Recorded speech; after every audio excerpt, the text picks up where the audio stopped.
And we are back. So in case you missed anything, all the stuff we potted this week, everything I put on the trailers, the pink pride,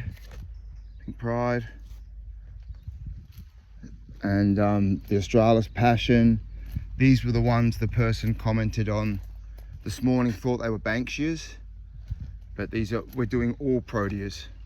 So you can see Australis pink, lots of pink stuff, pink pride, pink ice. I mean, at the moment, again, they all look just the same, but that's the week that was. There's a few more over there, but yeah, blueberries are looking good.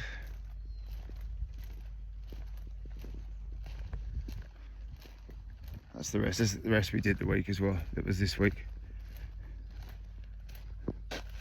So those videos I do in the morning where I flick the lights on in the shed, that's this. Okay, let's go.